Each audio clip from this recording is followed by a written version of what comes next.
mimi nilikuwa makanga. Nilikuwa nasimama pale Kubwaya, nasimama hapo Nyabohanse, yeye anajaza abiria akienda.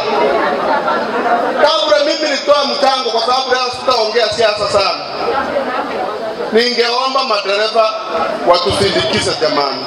Tumekuja kusindikiza mwenzao, wamesimama na yeye sana, kwa sababu kulingana na vile mheshimiwa alikuwa ameomba, mheshimiwa hoja alitoa.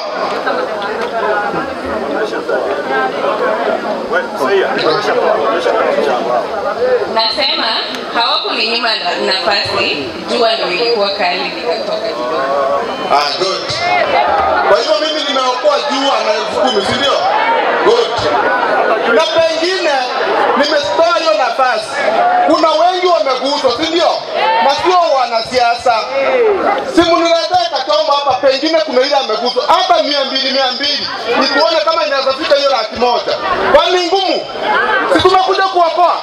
Mimi napenda watu wa Hispania kwa sababu ya kauli moja. Ipo siku tumechangia marehemu pale. Mwenda zake alienda, lakini mjane tulianza tumemjanga. Mnakumbuka hiyo kitano? Madaraka simkuje. Kidogo kile uko nayo. Kwa sababu ilikuwa inatakana budget ya zaidi ya 100,000. Ama mnataka nitoe za hesabu?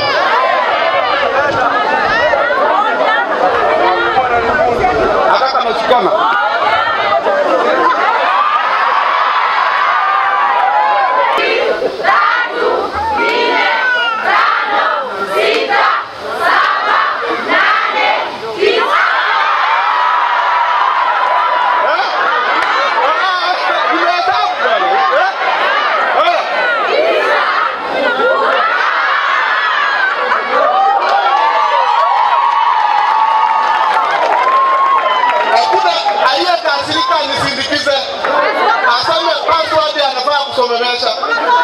Ukirudi wale yule anakasirika jamaa.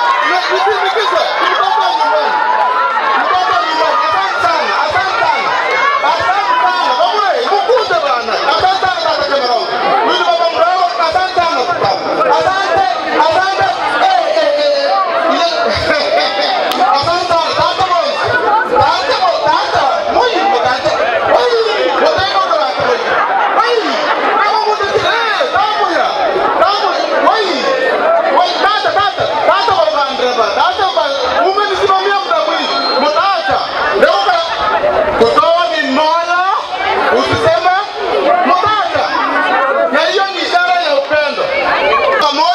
Barabara ikawekwa.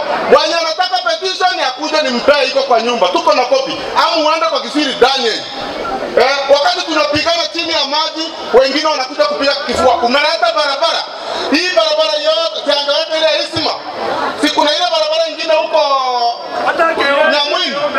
Kwa hivyo kama ni pesa imetolewa juzi nimesikia William akisema amepea Hispania milioni 300. Lakini uoga wangu ni itafika mashinani kweli? Hii pesa itafika mashinani? Tukirudi kwa upande wa elimu, nimesikia wakili akisema eti kuna kuapply pesa ya HELB.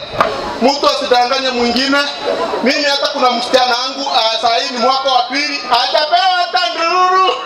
Hajapewa. Kwa hivyo msidanganye watu. Watu wanapeana hii pesa kwa kufikiria. Wanapea huyu, wananyima yule. Wanapea huyu, kwa hivyo na wamefika wanaweka bandi. Mzazi wako akiweka bandi kubwa hautalipiwa. Kwa hivyo tusidanganyane watu, hii tumetoa. Mimi ningeomba kitu kimoja. Ningemuomba mheshimiwa Hoyo, kwa sababu yeye ameanzisha hii vita, ahakikishe hii vita imeisha. Baada ya hapa tuje tualiko siku nzuri, familia imetulia, tuone sasa vile huyu mtoto tumeanzisha, tuhakikishe kweli ameenda. Ningeomba hayo tu, nisiwe mwingi wa maneno. Kwa wale hawanijui kwa mara ya mwisho, ni mheshimiwa Mugendi Saia aka